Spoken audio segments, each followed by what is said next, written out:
Hey guys, it's Jen back for another segment for you all with some information. Today we are visiting with USAA again. Many of you caught our conversation a couple of weeks ago with JJ, which was awesome, around just some ideas for what to think about as we look at transition. And so we have Josh Andrews, who's going to join us today from USAA to talk about some different things.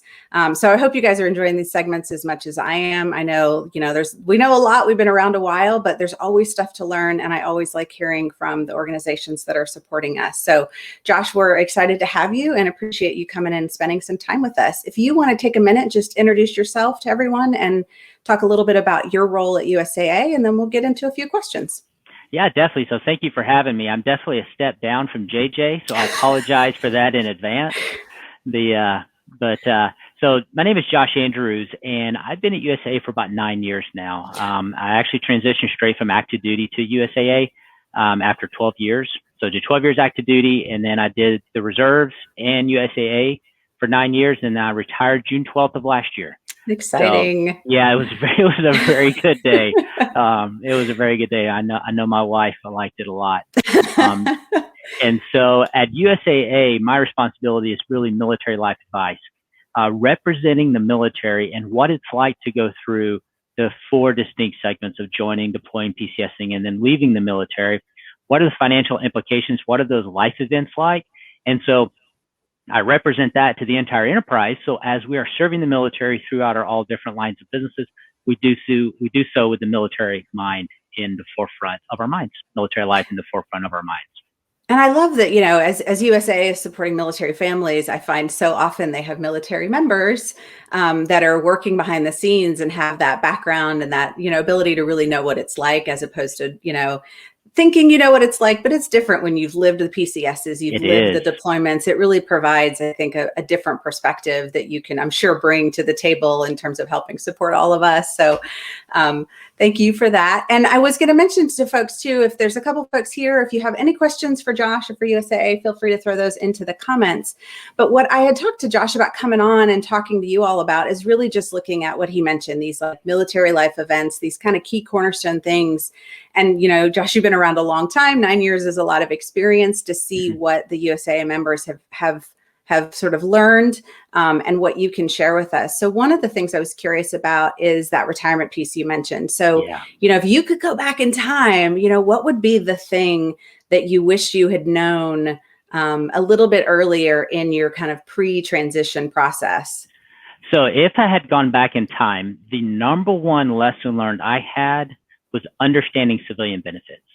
So those civilian benefits are very different than military benefits. What's a deductible? What's a copay? What's the difference between an HMO and a PPO? Right. Those are things I didn't understand. I can actually remember on my first day at USAA sitting down in front of a computer, signing up for benefits, because I had just been under TRICARE, right? And calling my dad and say, "Hey, Dad, what's this deductible thing? And what's a high deductible healthcare plan?" Right. I didn't understand any of that, and so my learning curve was very steep. And so we actually see that question come up a lot from our military members. That's why. So I have a Military Moves podcast. You can look at it on the USA YouTube channel. And we actually devoted a 2-part series just to helping military members understand civilian benefits, anything from life insurance to health insurance, all the way to, long-term care insurance and disability insurance, because people don't realize when you're comparing 2 jobs, you just don't look at the income. You have to look at the benefits as well.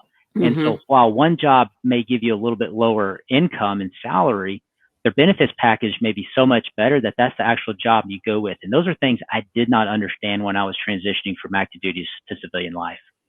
And so the podcast you mentioned, say again, where can folks find that if they're interested in learning more about that? It's called the Military Moves Podcast, and it's on the USA YouTube channel. So just go to youtube.com and type in USAA, and you'll see them all there.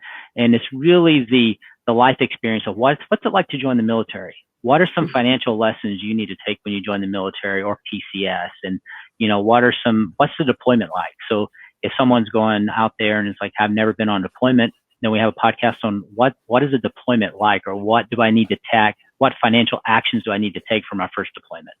Yep. No, those are that. I learned that today. I didn't know there was a USAA podcast. So somehow I've been around a Yeah. long time and I didn't know that was a thing. So that's Yeah, good. it's fairly new. We started in about October of last year. Oh, okay. So Awesome. it's fairly new. Okay. So I may not be the only one then. So y'all can Yeah. check that out as well. Okay. And So yeah, go ahead. I would say that the second thing is, if you're leaving the military, is a transition fund, right? And so we believe in having 6 to 12 months of living expenses saved up and set aside. That's on top of the 3 to 6 months of emergency fund.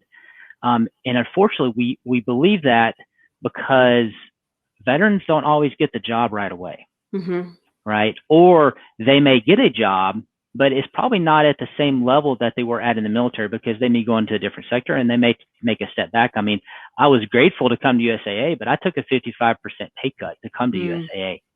And so that transition fund is there to cover those job expenses, or the civilian wardrobe you have to buy because you can't wear your military uniform anymore. But also, if it takes you longer to get a job, it's there to pay those expenses that are not going to go away. You know, your children like to eat, even if you have income or not, is to cover that so that you're not in a bad financial situation if it takes you a while to find that job. Well, and I think, I think JJ and I talked about too, part of what that provides is just the flexibility to not feel like you have to take that very first thing as you're transitioning, and you feel like you've got a little bit of time to find the right fit, so you don't kind of have to jump right away into something and then jump again because it really wasn't the right thing for you, but you felt like you kind of had to. So it definitely gives you options. Like, options are always a good thing. So options are a good thing. I can't tell you how many times I've heard this story, or why did you take this job? And the answer was, I needed money. It wasn't exactly what I wanted. The job I wanted wasn't going to come for another couple months, but I needed money today. Sure. No, those are two really good lessons and good advice for those transitioning folks. So if we apply that same idea to what you've seen around PCSing, so we are on the, we're on the edge of PCS season, and, our audience is a lot of seasoned spouses. And so we've done this before, but that doesn't mean we can't learn something. So I'm curious, what are some of the top tips from a financial perspective, from USA's perspective, around kind of that PCS process and really being well prepared for that? So for a PCS, the key is to have a plan and to be careful how you spend. A lot of people go into debt during a PCS because they're not aware of their per diem. Right. So, I use this example. The per diem pays for you to stay in La Quinta, and you choose to stay in a Hilton. Right. Per diem pays for TGI Fridays, and you choose Ruth's Chris Steakhouse. And so because you're living a 5-star PCS on a 3-star budget, you go into debt. And also, I mean, seasoned spouses, we moved, I think, we were in the active duty for 12 years. I think we moved 5 times. You move about them every 2 years. None of the houses had the same windows size. So you have to buy curtains at every single house you get to, right? We all understand that. But depending on what type of curtains you buy, you could easily spend your dislocation allowance and more and then go into debt. And so being careful how you spend enables you to actually make money each PCS. We PCS 5 times and we actually made money each PCS, and we didn't go into debt. But just in case you're not able to do it a certain PCS, we believe in having $2,000 set aside for a domestic PCS, or $3,000 for an overseas. Or if you're having to move a boat, an RV, or a Great Dane, you're trying to move a Great Dane overseas, that's going to cost a lot of money. So have that money set aside. If you don't need it, good. If you have to tap into it a little bit, you're not going into debt. You're not putting on credit card, and then you can just plus it up and save it up for your next PCS. And that really gives you options, but also that financial peace of mind to know I can do what I need to take care of my family, but I don't have to go into debt to do it. No, you're so right. Because I feel like this was our 8th move. And I feel like this is the first time that I felt like we kind of, like we nailed it, right? We didn't, overspend. We didn't spend beyond the allowance. I felt like we stayed right inside of it in terms of getting the house set up and the movement. Part of what helped that was because it was COVID. So nothing was open. We weren't traveling. We weren't enjoying our sort of cross-country adventure, right? Had we been doing it the way we normally would, I don't know if it, would have been the same. So I think you're so right that I always kind of remember turning around and going, how much did we spend? Like, what happened? Yeah. Because It adds up fast. it does. And, if you try to visit family and you try to kind of Mm-hmm. roll in these other adventures along with it to make it kind of tolerable for everyone, it can be difficult. One of the things that I've kind of started mentally doing is sort of thinking, okay, I want to invest in, let's say, like new bedding, let's just say as an example, right? I've old bedding, I've had it forever, but I'm like, okay, I'm not going to do it this PCS. I'm going to kind of mentally go, okay, we're going to be here a couple of years. I'm going to sort of budget that mentally for the next PCS. And so kind of figuring out what are those things that you want to change in your home, but kind of strategically, because we know the next PCS is coming, can you wait 2 or 3 years? And could you kind of put that one into the next bucket so you can spread it out? So that, I don't know if that helps anybody, but that's something, it took me, 6 moves to start to be a little more strategic about it. But that's kind of like, okay, this trash can will work. We're not going to get the perfect one. We're just going to get one that works. And we're just going to, wait and maybe replace it the next time. And if you have a piece of furniture you want to replace, wait for a PCS, because the military will probably break it anyway, and then you'll get to replace it with insurance money. Right? It's like, it's the worst, but it's not untrue. It's not untrue. I know. I told my daughter's desk is like half falling apart. I'm like, well, let's just see what happens when we move next.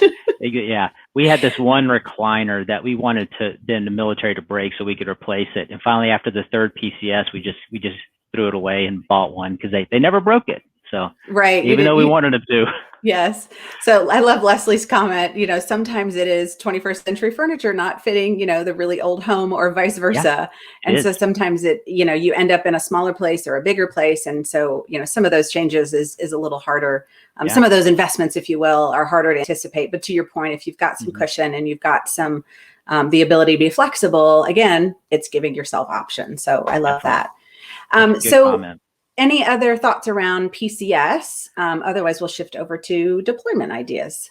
So I would say the one thing, and this is one thing when we did some interviews of veteran military spouses last year, and the one thing they said was, you learned something, pass it on. And so there were so many PCS tips they gave us. We actually made a video of it called 14 PCS Tips from Veteran Military Spouses. It's on the same USAA, YouTube channel, because they had so many good tips that they wanted to pass on to maybe you're a young military spouse and it's your first PCS. What do I need to know? And so all these lessons learned, just like yours, you talked about, Jen, it's like pass those on to those newer military spouses so they could learn, maybe not by their 8th PCS, but maybe by their 2nd. And we just continually pass it on. No, for sure. And I think it's, asking questions, because I think we've all been there and we all remember what the first second was like. And we've all been to a specific place. There's somebody who's been to that place and can help. And I think leaning back on the network helps a ton. Yes.